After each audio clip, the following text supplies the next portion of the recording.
Knockoffs, copycats, imitators. They all share one thing in common. They always pale in comparison next to the true original. Just like the stylish and versatile Lexus RX, the crossover that paved the way for others. And it's still the best for one simple reason. Nothing else is as good as the original. Click the banner to discover more. Experience amazing at your Lexus dealer. The Big Bark, listen up dog owners, is for you, all you canine lovers. It's your favorite podcast, The Big Bark, with your host Darragh Burke and canine co-hosts Bruno and Milly. The Big Bark. Hello and welcome to The Big Bark, Ireland's favourite canine podcast. I'm your host Darragh Burke. And as always, I am joined by my wonderful canine co-hosts, Bruno and Milly, who are just floating around there somewhere, enjoying life, taking a few moments to relax before we hop into the middle of all this. So last week, I suppose, let's start off, talk about a bit about last week's episode. It was actually our most successful and downloaded episode ever. So thanks to everybody who tuned in. And everybody really who wanted to hear Kim's story and hear it from Fahma Gunning, who originally broke the story. We had Fahma on last week chatting, giving us the full details. And I'm going to give you a little update in a small while as to where that's at. Also last week, we had Dr. Ashley Bugler from Tree Vets on, and Ashley was talking to us about kennel cough and the different, I suppose, the importance of getting your dog vaccinated against kennel cough and recognising the symptoms, and talk about treatments for kennel cough, or as it's properly known, canine cough. Samantha Rawson also joined us last week, continuing our little puppy conversation, and she was talking all about getting your dog socialised, and she also chatted a bit about the Control the Dogs Act as well, and how that actually kind of weighs in on the whole Save Kim case as well. So that was last week. Again, thanks to everyone who has kind of, I suppose, reached out as well and just given appreciation for what we're doing on our side to raise awareness and let people know about what's happening with Kim, keeping people up to date. And I suppose, to start off, I wish it was better news. Just today, I actually saw there is an article in the Irish Examiner today chatting about this. And the headline, unfortunately, is Pensioners' High Court appeal against destruction order made against pet dog is withdrawn. So, just to give you a bit of background, a High Court appeal against an order directing the destruction of a Jack Russell Terrier owned by Mr. Rogers has been formally withdrawn. So basically, Donald Rogers has withdrawn his appeal from what we are gathering today. Now, I'm just reading through this here as we go. It's very sad, to be honest.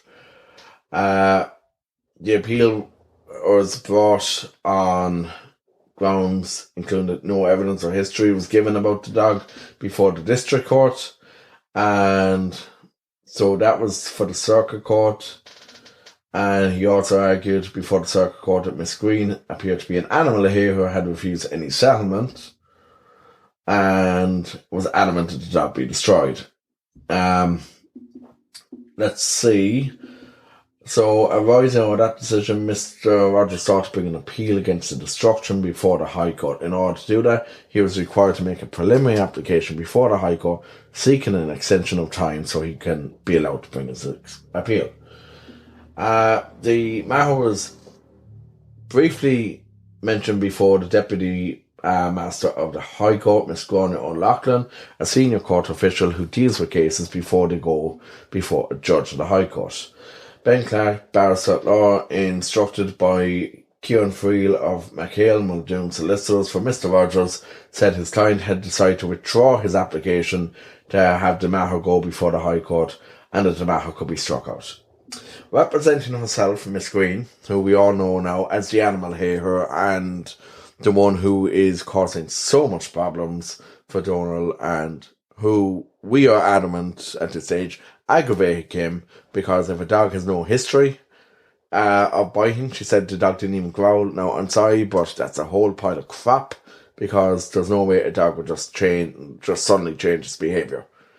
Representing herself, she asked the Deputy Master if the withdrawal meant the destruction order remains in place and was this the end of legal proceedings regarding the case. Miss O'Loughlin said she assumed the order did indeed remain in place, adding that while the case mentioned before her was at an end, any other potential legal actions were a matter for Mr. Rogers. Mr. Clark agreed with the Deputy Master that the issue of going down further legal avenues rested with his client. Now, basically what that means is right now the destruction order against Kim stands. Donald, from what we can tell, has withdrawn his appeal. Now, I'm not sure where it goes from here, but it's definitely really sad news. And look, we've already appealed on air to this woman, but she just doesn't want to listen to anyone. But she clearly has no heart.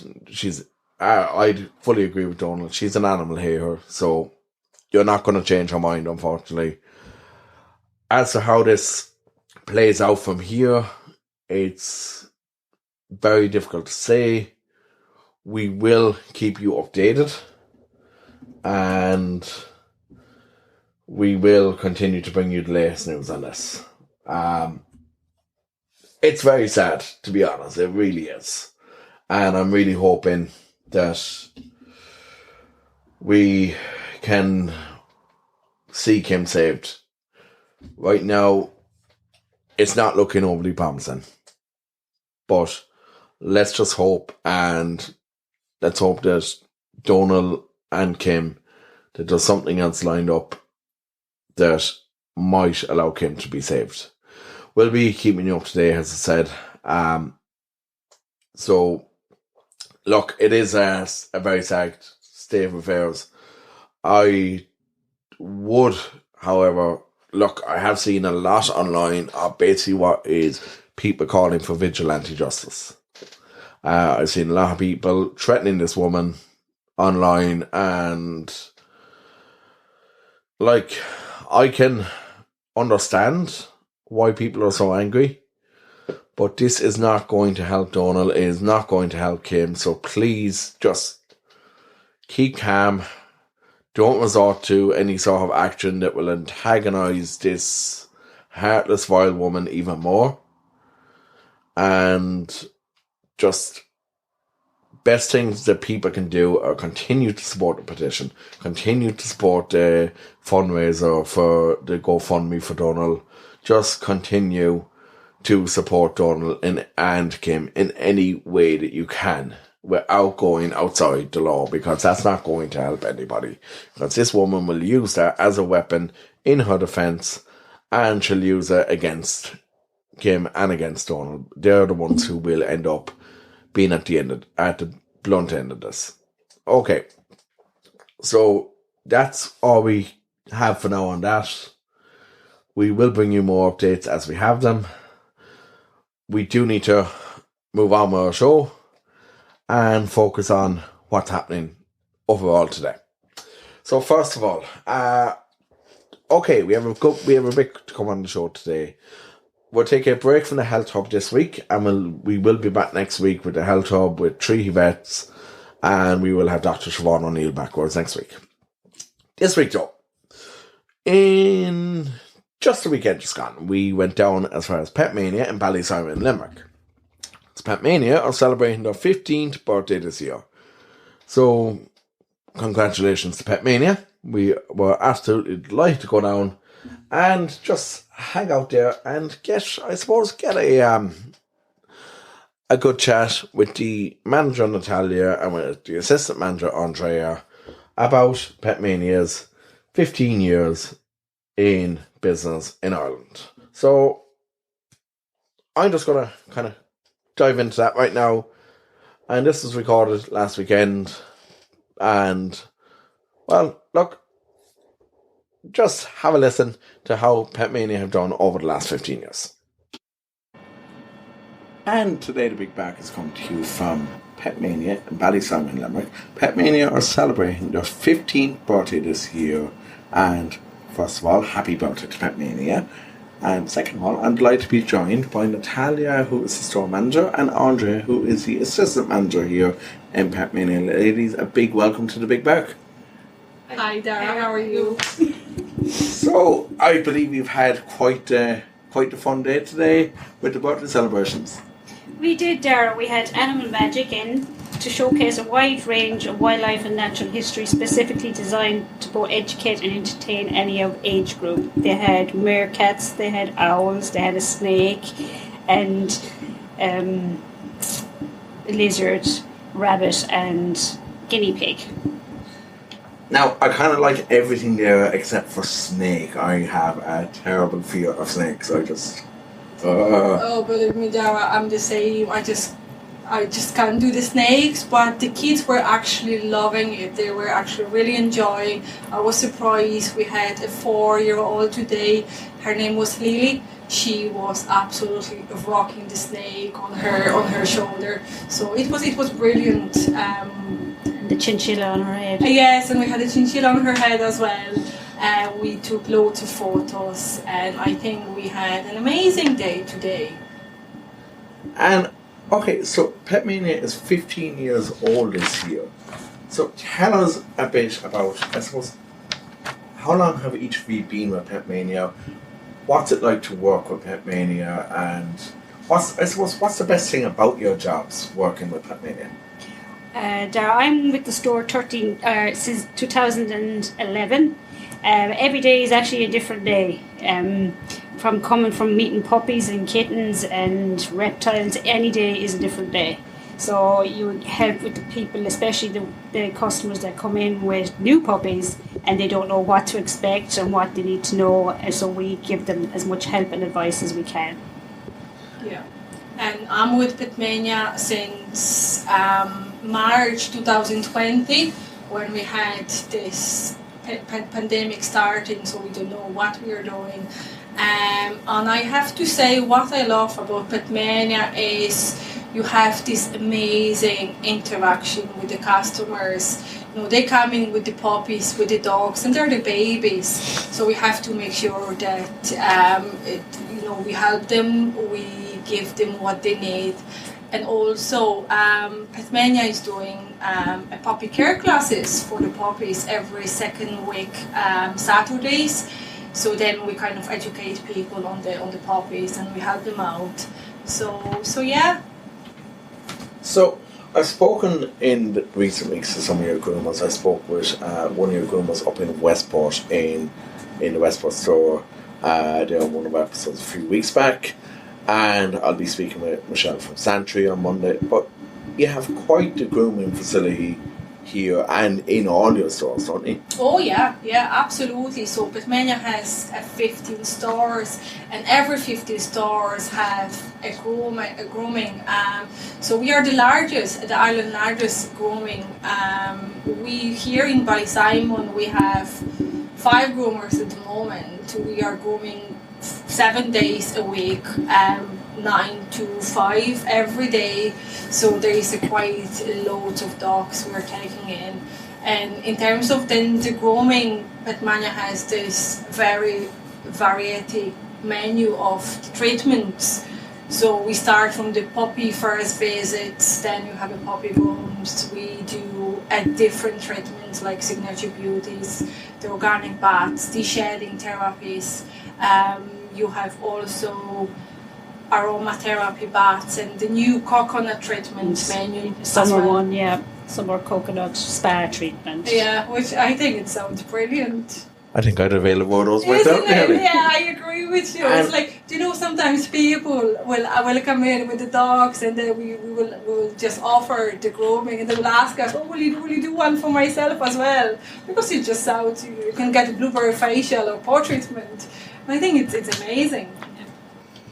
Well, I'll tell you one thing. It definitely sounds like the dogs have nearly a better life than us. And it definitely sounds like that here at Petmania, especially. They get better bats than I do. They do, Darragh. The dogs are absolutely spoiled. And even with our own dogs, like Jen, often when she gets paid every week, she goes and she buys them a payday treat.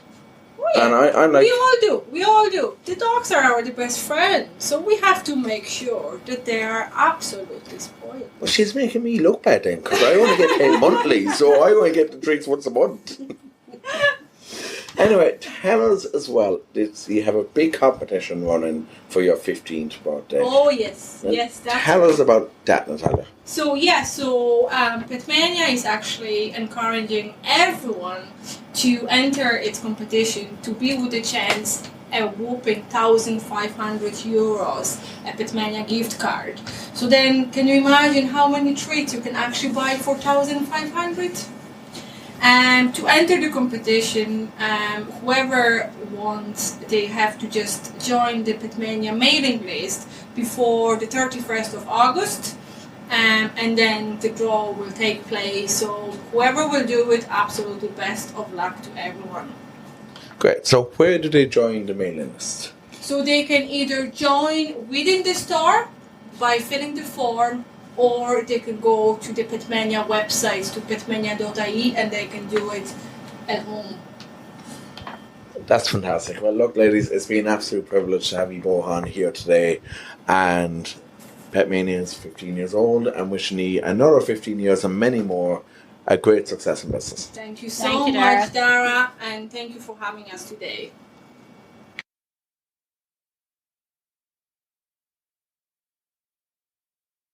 All right, and thank you to Andrea and Natalia in Petmania in Ballysimon Limerick for joining us there a couple of days ago just to chat a bit about the 15th birthday celebrations.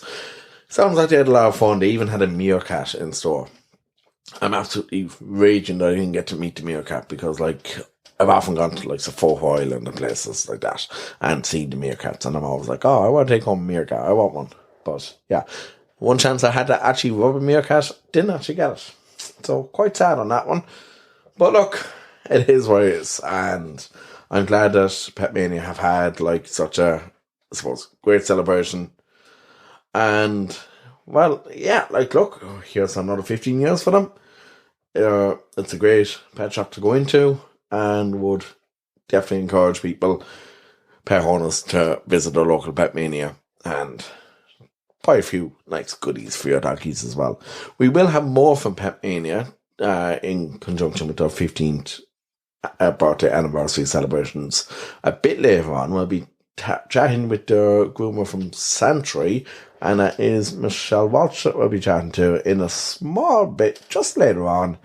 Next up though, we're going to be going over to our Clever Canine section, and we will be chatting with Samantha Rawson about canine communication techniques. Clever Canines on the Big Bark is brought to you by the Canine College, run by champion dog trainer Samantha Rawson, a regular contributor to RT Radio and television. Samantha is a certified canine behaviour consultant, and with 30 years experience in the field, she has the knowledge and understanding to help any dog. Our services include individual dog training from basic to competition standard, assessments and behaviour consultations. The Canine College is set on 5 acres with a secure paddock and an indoor classroom. See thecaninecollege.ie or find us on Facebook for more information.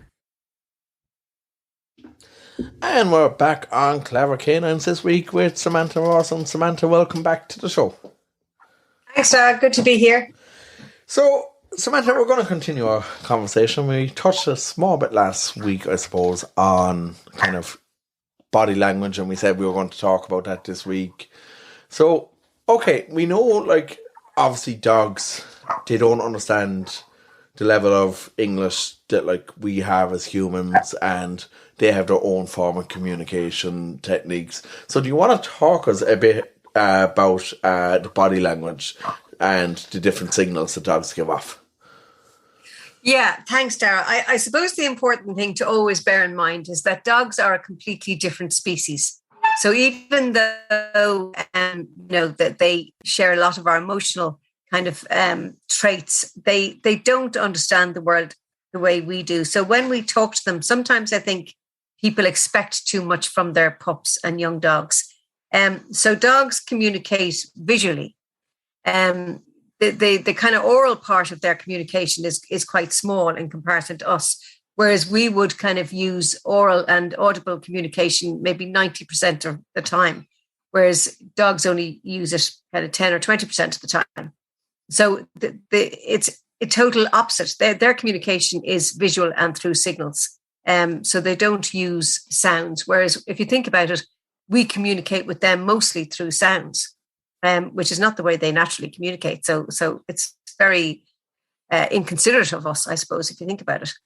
So in order to communicate with them, we've got to communicate with them in a way they understand, which is through signals. So if you are trying to give a command, it must be paired with a signal. But even before we get to that, even before we start training, it's important for us to understand their signals and their emotional signals. Because so many behavior problems have an emotional root, if you like, or an emotional cause. So it's really important for us to be aware of our dog's emotions and how they're feeling at any one time. So just to talk a little bit about body signals, obviously the tail is probably the most obvious bit of the morphology of a dog that it uses to communicate. So if the tail is kind of up and it's waggy and it's happy, well, then obviously, the dog seems to be okay. If the tail goes down, so if you watch the tail, it's almost like a barometer of how a dog is feeling. So if a tail is kind of mid-high, the dog is usually quite happy and content.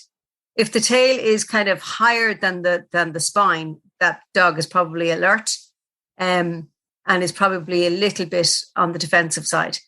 If the tail is quite low down and kind of almost, parallel with the back legs or even between the legs, then that dog is very nervous. So if it goes between the legs, the dog is nervous. If it's kind of low and resting on the legs, the dog might be a little bit anxious. So kind of midway, the dog is happy. Very high, the dog is probably alert. So if you then have a dog that has good ear expression, now sometimes different breeds, the different breeds will dictate how they communicate. So a dog whose ears are back is probably a little bit worried. If his ears are midway, he's probably a little bit cautious. And if his ears are forward, he's curious. So again, between the ears and the tail, you get a good idea of what the dog is actually feeling. If the dog is worried or, anxious, they will usually try and avoid the situation. So avoiding eye contact, kind of turning their head and looking away, maybe giving little stress yawns. It's really important to notice how much dogs yawn because they yawn a hell of a lot. And yawning is a real indicator of stress or discomfort. So if you see a dog giving a little yawn, that's telling you that he's probably feeling a little bit overwhelmed. And if your dog is feeling overwhelmed, it's really important to get him out of the situation. So it's up to us to make sure that we listen to our dog's emotional needs. And if they're feeling uncomfortable, that we get them out of the situation. So usually if a dog vocalizes, so say if your dog starts barking or, barking at another dog, most of the time they're feeling uncomfortable. Now, some dogs will bark out of excitement and they want to get to the other dog, but most of the time it's really the dog is saying that they're uncomfortable. So it's important to give them space and to increase the space between them and the other dog, or them and the person, or them and the sound that they're frightened of, whatever it is that they're concerned about, that you increase the space between them and the stimuli that they're worried about. So space is really, really, really important for dogs. So, going to talk about space. Space extends to everything in a dog's life, whether it's the bed should be big enough, the lead should be long enough, the garden should be big enough, the bowl should be big enough. What really shocks me as a dog trainer and behaviorist is how little people realize the space the dogs need. So space to keep safe, space to be able to stand up, turn around, lie down, change their sleeping position if they're in a crate or a dog pen. Space in a garden enough to run around and to maybe pee and poo in privacy. And space in the bowl for them to kind of, mooch the food around. An awful lot of dogs that I see, that either the bowl is too small or the bowl is too big. More than not, the bowl is too small. So giving a dog space in lots of areas of its life is really, really important. But again, just going back to body language, if your dog doesn't have a long tail and maybe it has short ears, so let's take an English bulldog. So an English bulldog's communication is severely compromised because of how we have selectively bred it. So sometimes it can be very hard to read the emotional state of an English bulldog. And that's where it's up to you to get to know your individual little character because you live with it. But again, an English bulldog, his eyes might be a little bit, he might blink a little bit more, or he might yawn a little bit more, or his ears would move slightly back if he was worried. And even his little stump of a tail will kind of go down. If you watch his tail, his little stump will go down. Or even if he's no tail, he'll lower his bum to the ground. So dogs with no tail tend to lower their bum to the ground because they're trying to protect their most important assets, if you like. So for dogs that don't have, good tails and good ears to be able to indicate, look at the other things that they do. Where are their eyes? Where are their ears? Do they turn their head? Do they lower their body? Are they kind of panting an awful lot? English bulldogs obviously pant because of the way they're bred and that they're part of the brassiphilic breeds. I can't say their word. Squashed face breeds. You know what I mean? So those dogs will have a very hard time kind of panting and breathing in hot weather. But also they have a hard time if they're stressed. So it's really, really important with those squash face breeds to make sure that they don't get stressed because their breathing is so important. So if you're anyway worried, or if you don't know, if you're kind of looking at your dog going, I'm really not too sure, well then, get the dog out of the situation just in case, because you won't do any harm by removing the dog, but you'll certainly do harm by keeping the dog there or even moving forward. But you will never do any harm by taking a dog out of the situation. All right, Samantha. And Samantha, tell me, how often do you come across, I suppose, dogs that don't understand the body language of other dogs? So like you could have one dog giving a signal that they want to be left alone and want to be just, like, they don't want another dog coming near. How often would you find that, like, you could have a really, I suppose, energetic hyper dog who doesn't actually read the signals properly?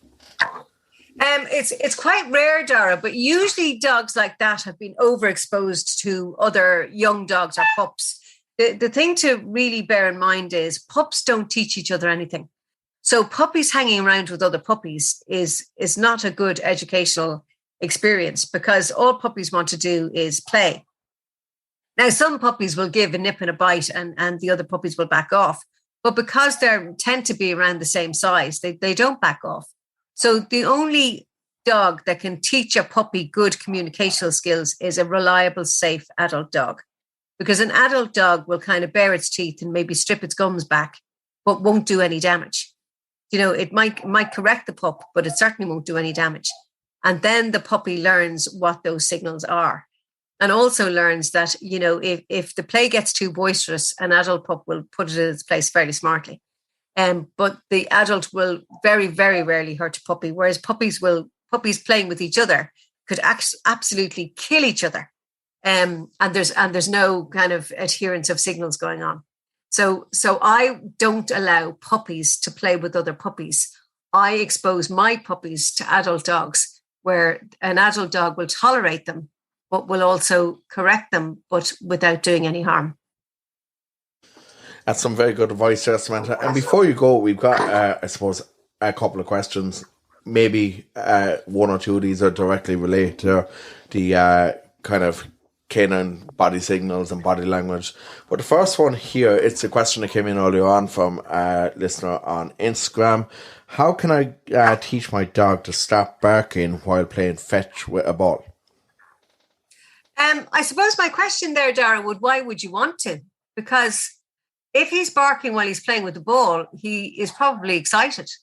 And I want my dogs to be happy when they're playing with me. So I would you've got to kind of pick your priorities and what criteria you're looking for. So are you looking for the dog to enjoy playing with the ball, or are you looking to teach the dog to be quiet? But the thing is as soon as the dog picks the ball up, he will be quiet. So the barking in that scenario, if that's an adult dog, that sounds to me like the barking is out of frustration. So the ball isn't coming quick enough, or maybe the dog has been asked to do something before it gets the ball and the dog is frustrated. So if you think it's a frustration kind of barking, I would turn my back and walk away. But if you're teaching the dog to play, well, then I would kind of encourage the barking. So it really depends what kind of barking it is. And then again, that's back to the owner to know, is it frustration barking? Is it excited barking? What kind of barking is it? Okay, very good, Samantha. And I have another one here as well that came in. My dog does not like other dogs and growls at them. I don't know why or how to help him. Okay, well, it's okay for dogs not to like other dogs. I think there's a misunderstanding amongst new dog owners that dogs like every dog they meet. They don't like every dog they meet, no more than I like every person that I meet. And they are perfectly allowed not to like other dogs. So if they don't like the other dog and it's growling, it's asking the other dog to give it space. Now, if that dog is on a lead, it can't give it space. So the dog that's on a lead can't give it space. And then the dog that's growling can't get space because it also is on a lead. So if your dog growls, it's really, really important never to correct it. That you read it, you heed it, and you give it space. If you correct a growl, you might force the dog into aggression without warning. So that's where people say, he exploded without warning. That's because the growl has been corrected. So a growl must never, ever, ever be corrected, but always respected and heeded. So give your dog more space. That's brilliant. And I have one more here, Samantha. I have a rescue dog who intensely stares at smaller dogs. Never nips or bites, but his eyes look like they will pop. This kind of comes back, I suppose, to like the kind of the body language, and I suppose some dogs would use their eyes, as you mentioned a while ago, like bulldogs could use their eyes. So what would be your advice there? Okay, that sounds like it might be a hunting type dog. And because it's a rescue dog, you don't know what the background is. So that dog might have been used to kind of chasing other little dogs around the place. Or if it's a lurcher or a collie type, it might have been taking kind of lamping where people will take a dog out hunting for rabbits and hares and stuff. So if it kind of looks at a little dog with those kind of squinty eyes as if it's about to pounce on it, that's probably what it will do, because it's seeing the other dog as a prey animal. So I would try and distract that dog with some food or some toys, but be very careful, because if that type of dog is off the lead and sees a little white dog like a Maltese Terrier or a little Bichon or something, it could well mistake it for a prey animal like a rabbit. So I would be very, very careful. If you've noticed that behavior in the dog, try and distract it and break its focus. Don't let it kind of, fixate on whatever it's fixated on. Just try and break that fixation and move it away, because it sounds like it might have been used for hunting in the past. That's very good, Samantha. And look, we'll leave it there for today. Thanks for taking those questions. And once again, thanks for all your tips on dog body language and the different things to recognise there. Samantha Rawson. Go ahead, Samantha. Sorry, Darragh. Sorry, just to give you some reading recommendations. If anybody's interested in canine body language, there's a guy called Roger Abrantes, who's an Argentinian guy, and he wrote a book about body language a few years ago. Then there's another one called Dog Speak by Stanley Corrin, which is a great book. It's on my bookshelf. And then the latest one is a book by Breda Burkhoff, I think her name is. And it's a big, huge book. It's quite big and heavy, and it's quite expensive. It's about €90, I think. But it's a lovely illustrated book, and it's full of illustrations about dog communication, because you really need to see pictures of dog communication. So I would recommend those 3 books for anybody who's interested in studying canine body language, because anybody who's interested in behaviour, you really need to know about body language. That's fantastic, and thanks for that, Samantha. Look, we'll leave it there, and thanks for joining us again today. As Samantha Rawson from the Canine College on our Clever Canine segment. Clever Canines on the Big Bark is brought to you by the Canine College, run by champion dog trainer Samantha Rawson, a regular contributor to RT radio and television. Samantha is a certified canine behaviour consultant, and with 30 years experience in the field, she has the knowledge and understanding to help any dog. Our services include individual dog training from basic to competition standards, assessments and behaviour consultations. The Canine College is set on 5 acres with a secure paddock and an indoor classroom. See thecaninecollege.ie or find us on Facebook for more information. And a big thanks once again to Samantha Rawson there from the Canine College for popping in and chatting to us a bit about how doggies need space and how you should know what the body language that dogs are giving you, the different signals the dogs will give you to let you know if they're stressed or if they're happy or if they're playful or if they're just uncomfortable and nervous in a particular environment. So we'll have Samantha back again next week, and we do really look forward to these chats every week about different like doggy behaviour tips and dog training tips. So it is really informative, and hopefully Samantha will answer some of your questions again next week as well. Okay, and as I mentioned earlier, this year is Petmania's 15th birthday. So the 15th anniversary celebrations are ongoing in many other shops around the country right now. As you heard earlier, we were chatting with Natalia and with Andrea below in Ballysimon in Limerick, where they had their 15th birthday this weekend just gone. Now, I'm delighted to be joined online to talk a bit more about the extensive grooming service that they offer by Michelle Walsh, who is a professional dog groomer, grooming trainer and canine first responder trainer at Petmania. Michelle has worked with Petmania since 2008 and is a recent recipient of their contribution to Pet Care Award, acknowledging her long-term commitment and passion for caring for Ireland's dogs. Michelle, a huge welcome to the Big Bark. Thank you very much. So, Michelle, it's, from what I understand, you're with Petmania for quite a long time now. You're with them since 2008. So, first of all, congratulations on the award. And what's it like to work with such a company? Thank you very much. Like working, I think I've been here so long is because I just enjoy working with dogs. It's so nice having the same kind of dogs coming into us all the time. Like there are dogs that I have been grooming since kind of the early days, and I've worked with those dogs up until some of them their very last days, and then I'm seeing new kind of them customers coming in with new dogs as well. So I'm kind of going through the generations of the dogs coming into families as well, which is really nice.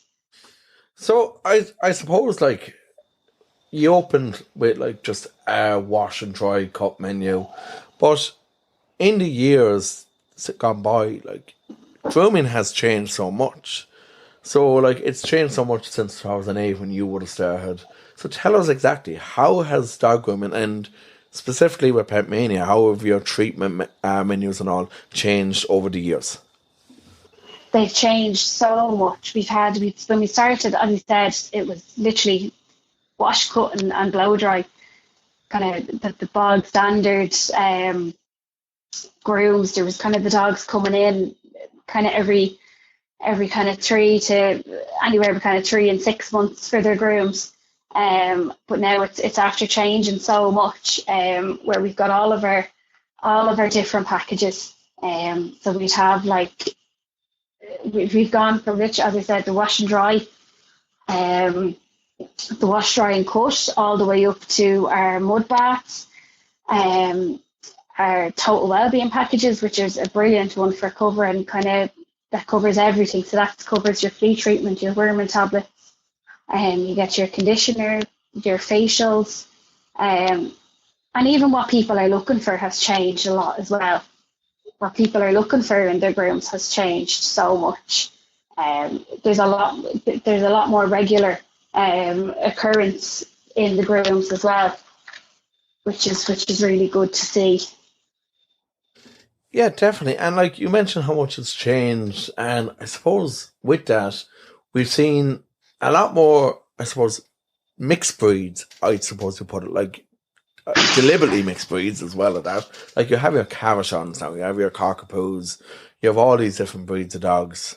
And has that presented, I suppose, challenges to you over the last few years, or what has that actually done to change the way that you operate?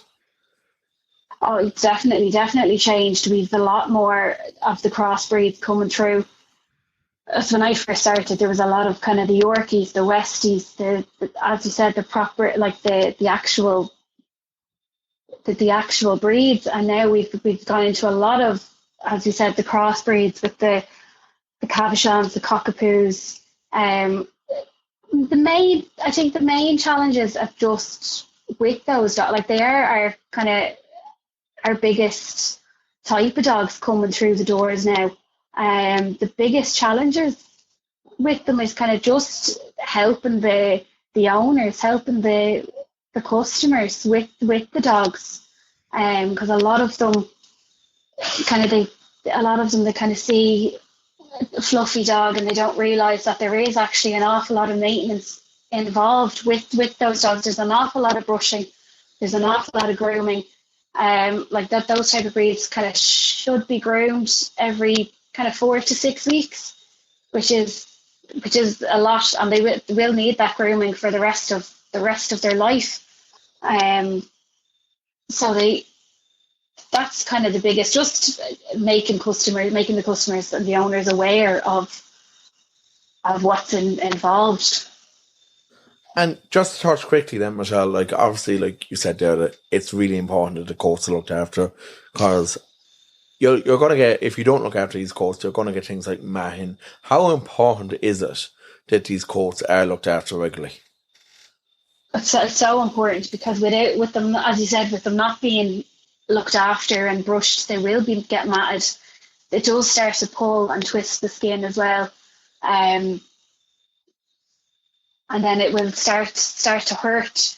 The mats will, and the best way, the most humane thing to do is to shave them down tight. And a lot of it is that's not what the owner wants, but it is what's best for the dog when they do get into that. Now, obviously, some of the knots can be brushed out. They can be taken out with products as well. But when it is, sometimes it can get that extensive that it does have to be shaved quite tight. But like, we will try and keep as much of the coat as we can, just to try and keep it's like sometimes we can try to keep the ears, try to keep the head, just to keep them something that's a little bit of their personality as well. Yeah, for sure. But like, look, I suppose it does make it difficult, a lot more difficult for you as well then when customers come in and their dog is severely matted like that. So, like, I suppose it is important for all dog owners to remember, like, they do have to look after the coats themselves, even outside of grooming, on an ongoing basis. Definitely. All of the breeds, not just the newer ones coming on the scene.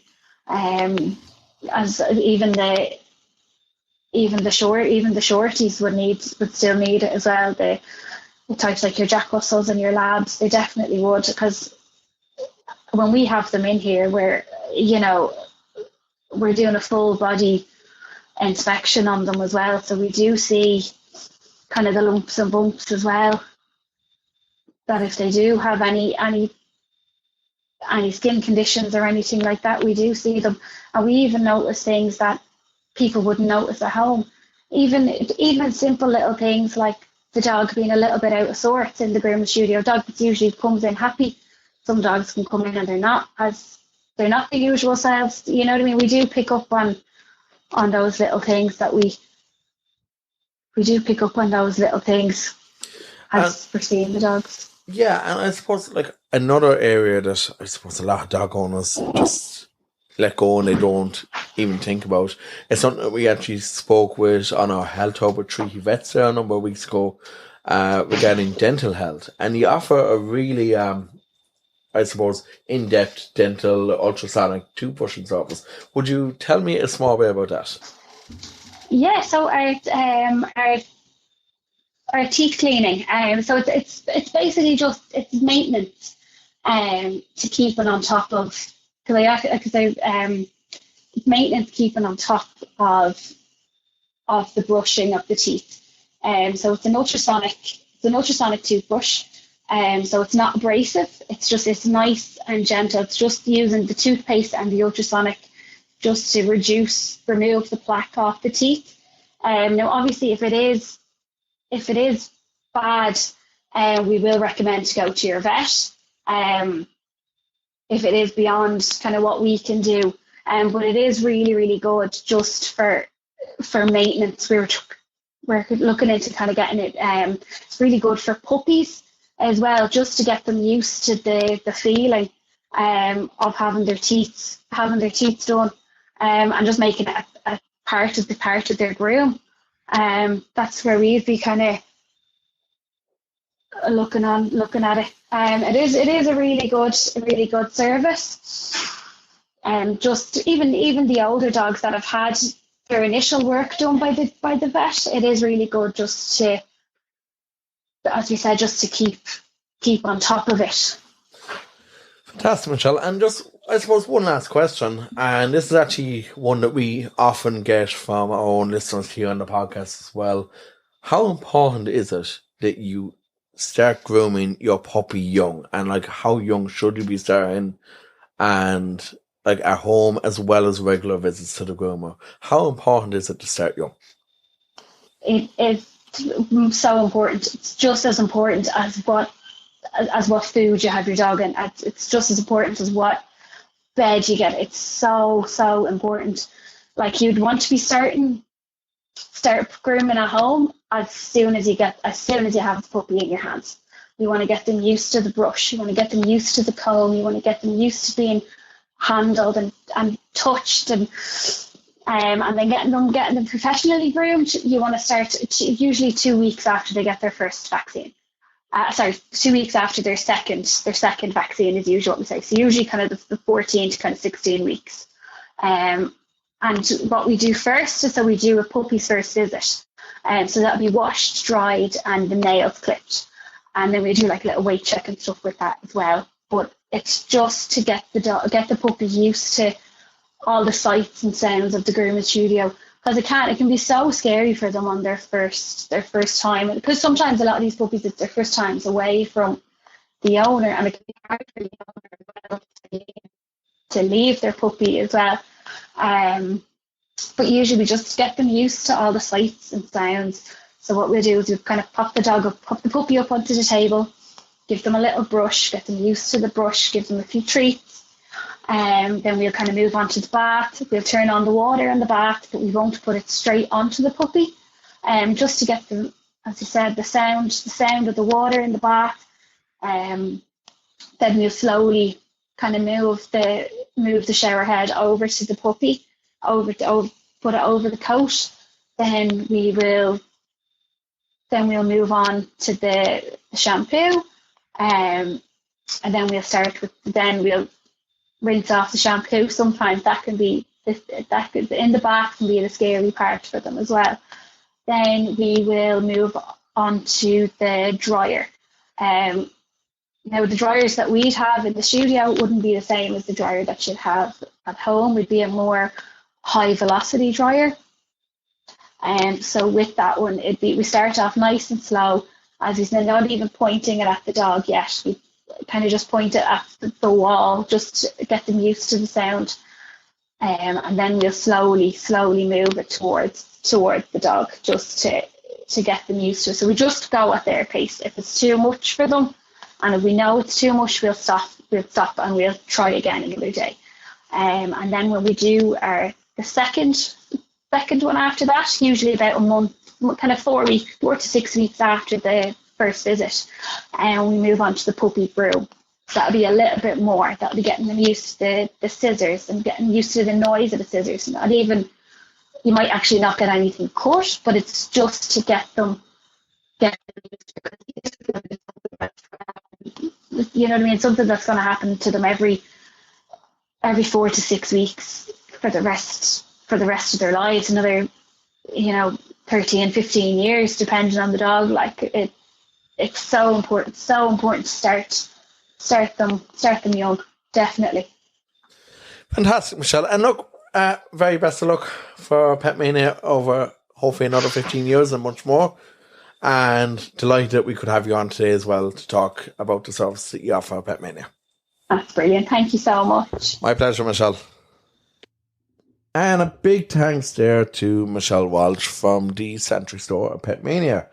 And delighted to have Michelle on to chat to us about Petmania's last 15 years as a pet shop and with their grooming salon. So very happy that we had the chance to talk about that and have the chance to talk about how much grooming has changed over the last 15 years. Like, between all your different, I suppose, treatments now that you can provide for dogs and all the different, like, I suppose, mixed breeds, designer breeds as people like to call them. I don't like to use that word myself, but all these different mixed breeds which are being mixed intentionally, let's put it that way too.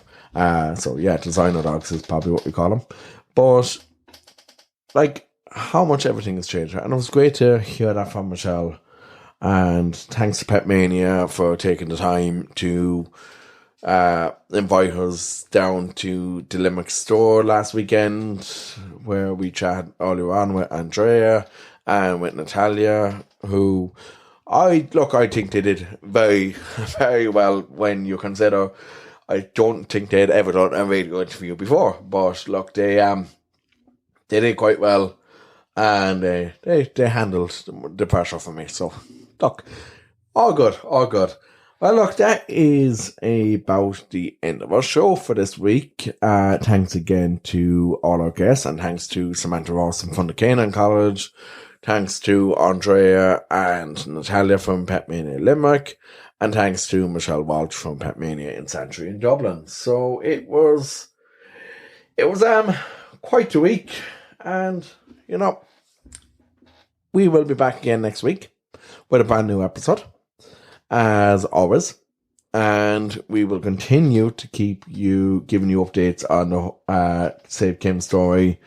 Not sure where it's going to go from here, as you heard earlier on, but look, we'll keep updating you anyway, and hopefully it does have a silver lining at the end of it for Donald's sake, because, like, look, this is such a heartbreaking story, and it is something that we want to make sure that we're at the forefront and supporting Donald through this, and that we want every dog owner in Ireland to be supporting Donald through this. Like, I've seen some nasty comments on social media about the dog and people defending this woman. I don't think this woman deserves any defense whatsoever.